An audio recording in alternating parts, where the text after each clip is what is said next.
CM చంద్రబాబుతో వంగవీటి రాధ భేటీ అయ్యారు. ఇటీవల ఎమ్మెల్సీల జాబితాలో వంగవీటి రాధ పేరు లేదు. దీంతో వంగవీటి రాధ అనుచరులు అసంతృప్తిలో ఉన్నట్లు తెలుస్తోంది. ఈ క్రమంలో సీఎం చంద్రబాబుతో వంగవీటి రాధ కలవడం ప్రాధాన్యత సంతరించుకుంది.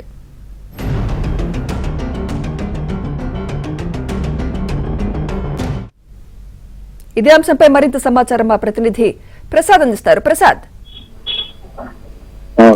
ఈ రోజు వంగవీటి రాధాకృష్ణ సీఎం చంద్రబాబుతో భేటీ కావడం రాజకీయంగా చర్చ దాటింది. ఎందుకంటే గత 2 ఎన్నికల నుంచి కూడా తెలుగుదేశం పార్టీలోనే ఉంటూ తెలుగుదేశం పార్టీ విజయం కోసం ఆయన కష్టపడ్డారు. ప్రధానంగా 2019 జగన్ నిర్ణయాలతో విభేదించి ఆయన బయటకు వచ్చారు.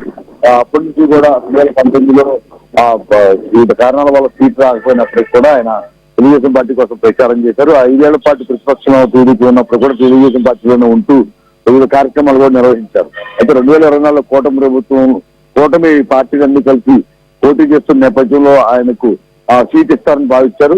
అయితే గణాంకాల కారణంగా రాజకీయ పరిణామాల నేపథ్యంలో ఆయన స్టార్ క్యాంపెయిన్ గా ప్రచారం చేయాలని చంద్రబాబు ఆదేశాలతో ఆయన వివిధ ప్రాంతాల్లో ప్రచారం కూడా చేశారు.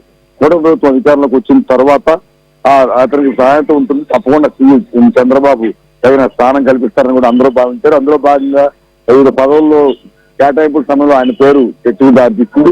అయితే తాజాగా మొన్న ఖాళీ అయిన 5 ఎమ్మెల్సీల స్థానంలో తప్పకుండా వంగవీటి రాధా పేరు ఉంటుందంటూ పెద్ద ఎత్తున ప్రచారం జరిగింది. దాదాపు ఆయన పేరు కూడా ఖరారు చేస్తూ వార్తలు కూడా వెలువడ్డాయి. అయితే వివిధ కారణాల వల్ల చంద్రబాబు ఆయన పేరు ప్రకటించలేకపోయారు. అయితే తాజాగా ఇప్పుడు మళ్ళీ చైర్మన్ పోస్టులు కావచ్చు ఇతర అనేక పోస్టులకు సంబంధించి ఈ 2 నెలల్లో భర్తీ చేయాలని చంద్రబాబు నిర్ణయించుకున్నారు. అందులో భాగంగా ఈ రోజు వంగవీటి రాధాను స్వయంగా పిలిపించి ఆయన మాట్లాడుతున్నారు.